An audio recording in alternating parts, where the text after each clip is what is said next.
Lloyd Vance. Haven't spoken to him in a while, but we know football's right around the corner. Always does a great job covering the NFL, contributing editor and writer.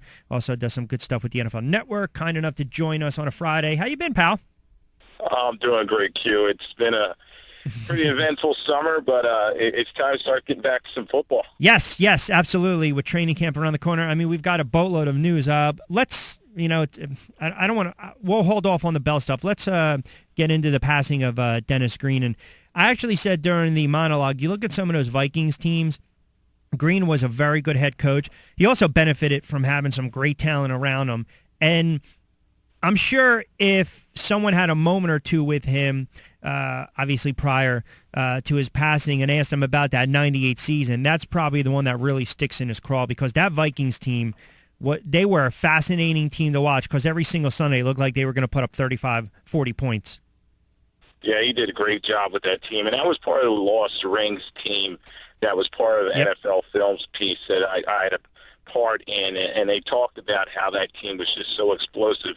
As we were just mentioning, one of the all-time great teams, and just unfortunately, Gary Anderson misses a kick when he hadn't missed one all year.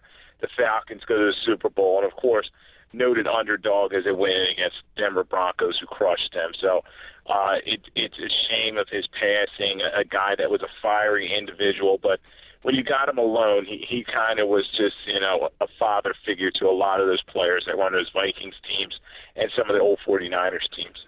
And it was almost a crescendo, because they won 11 games in 92, stepped back in 93, won double digits in 94, and then were pretty quiet for the next several years. But then you look at 98, 15-1, 10-6, 11-5, and then he had that great playoff record, 2-12-4. But you're right. I mean, it's one of those cases where woulda, shoulda, coulda, just never got over the hump. But I was talking about this also in the opening monologue. When you look at the history of NFL coaches, and we always talk about the Rooney Rule, minorities and African-American head coaches, and you look at the Dennis Greens, the Dungies, and even if you wanted to lump in the Ray Rhodes, but the Mike Tomlins, the Jacksons, the Lovie Smiths, Marvin Lewis's. I mean, those the Dungies and the Greens kind of opened up the door, paved the way a little bit. They were. These were guys that Bill Walsh, and you got to tip your hat to him, identified as young, up-and-coming African-American coaches who were not getting opportunities, and he kind of brought them on his staff and steered them in the right direction.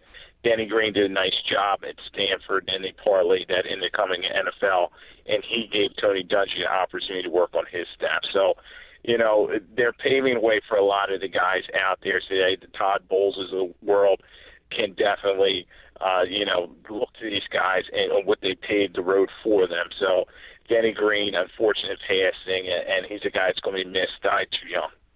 When you look at the Pittsburgh Steelers, and right now there are reports that Le'Veon Bell is facing a 4-game suspension for violating the NFL policy on substance abuse, and it's per Dan Graziano from ESPN tweeted that out early this morning. He's just 24 years of age. He played only in 6 games last year. He is their cog, though. He's a great running back when healthy, and he's not getting in trouble. But I'm looking at this kid, and I'm saying to myself, and again, this is not an indictment on D'Angelo Williams, who's a little more longer in the tooth and still had a pretty good year. They need Bell, but I'm also wondering, with all the nonsense with Le'Veon Bell, when do you turn around and just decide, okay, it's not even worth the trouble anymore? Yeah, well, the Steelers are a no-nonsense organization, and I know Mike Tomlin and Kevin Colbert were counting on Bell to come back this year and to be healthy. You're not sure it's a positive test or whether he missed the test. No matter what the situation was, it's just very unfortunate, because we already know they're not going to have Martavis Bryant on the outside for the whole season, and Big Ben was looking to have a running game support him.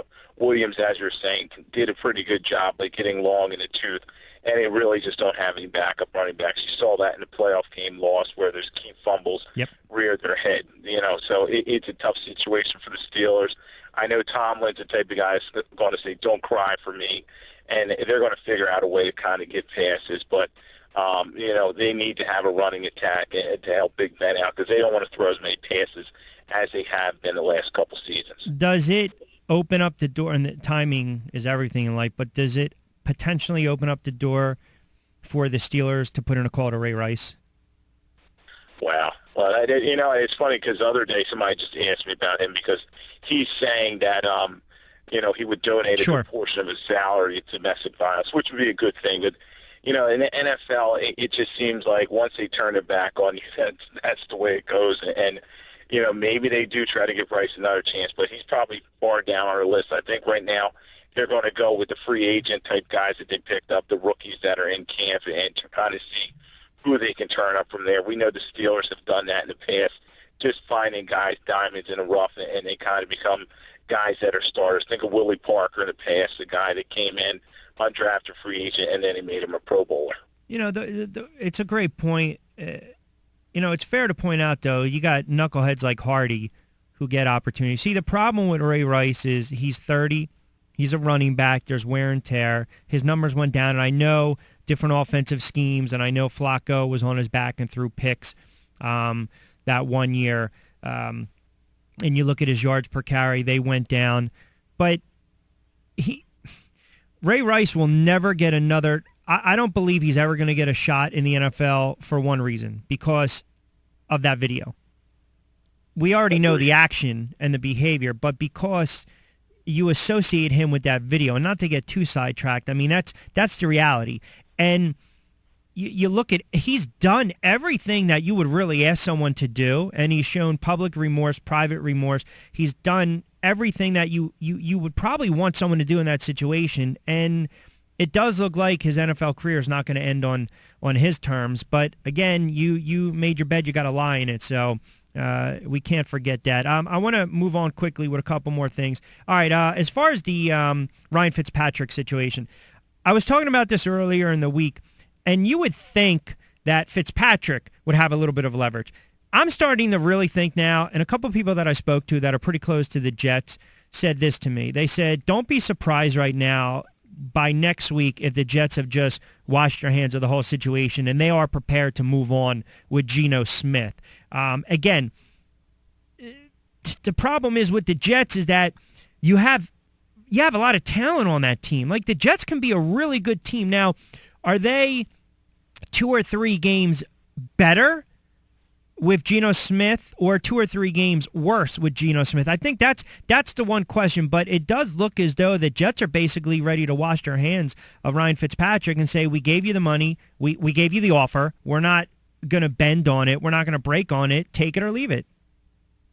Yeah, and that's the case that I've seen, Q, and the people that I've talked to. This team, last year they go 10-6, but they were built mostly around that defense and making some key turnovers. And Fitzpatrick, getting back to your question, he's a couple wins more better than Geno Smith. Geno Smith, the guy who has not proven anything in the National Football League, kind of handed the starting position when he got drafted and just did not handle well. Fitzpatrick had a great comeback season, but the NFL views him always as an Ivy League quarterback, a guy that's a journeyman type. Yes, he had a very good year last year, but they're only going to pay him a certain amount. They're not going to give him the type of money that the Eagles gave Sam Bradford, and they've got their heels dug in, and as you're saying, they're not going to pay him more than $10 million. So it's up to Fitzpatrick if he wants to come in.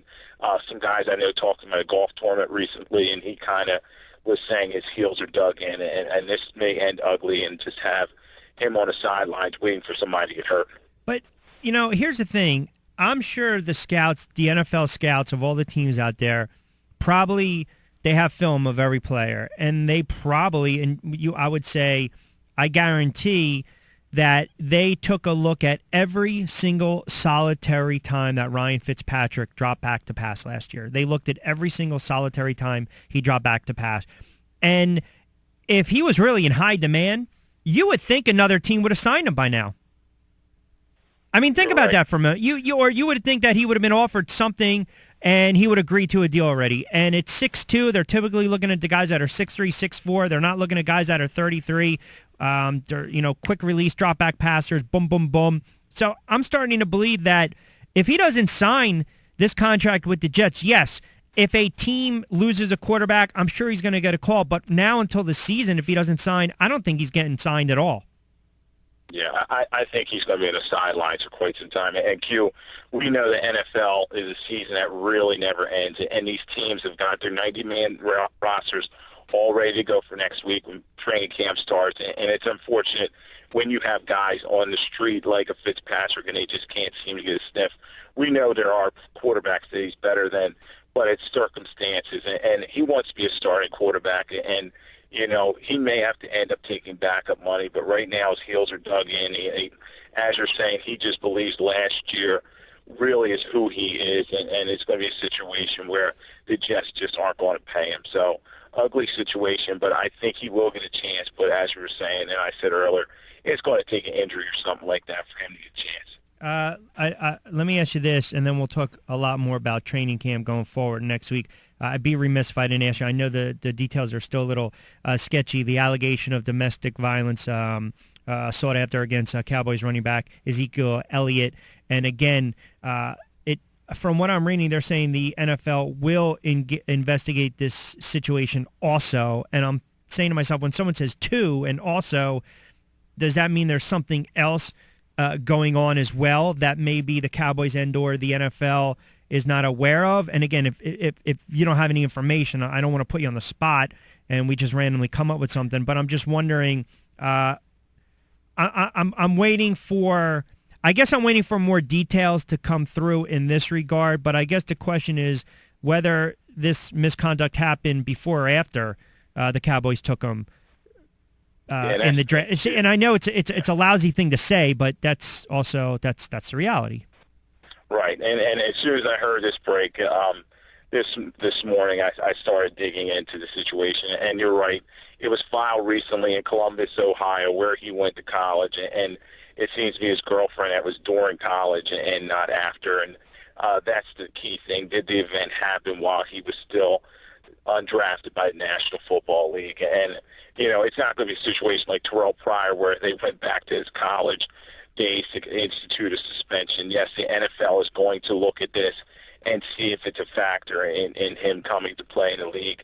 Right now, I would have to say, you know, being that it wasn't a huge story all along, I just don't know how much the NFL is going to do to him. They may have a stern talking with him about coming into the league and expectations. But if it proves that it happened during his undergrad days, there's not much they can do. But, you know, it's an unfortunate thing that now points at him.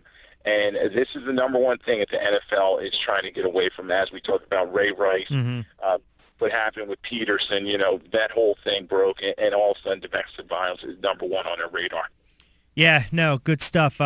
Good points as always, and great follow on Twitter, Lloyd Vance. Also, check out takingittothehouse.com as well. Give you a lot of NFL news and notes. All right, get yourself ready. Do your homework for next week. We're going heavy. All right, look forward to it, man. Thanks for having me. You got it, Lloyd. Be well. Have a good weekend, pal. Lloyd Vance.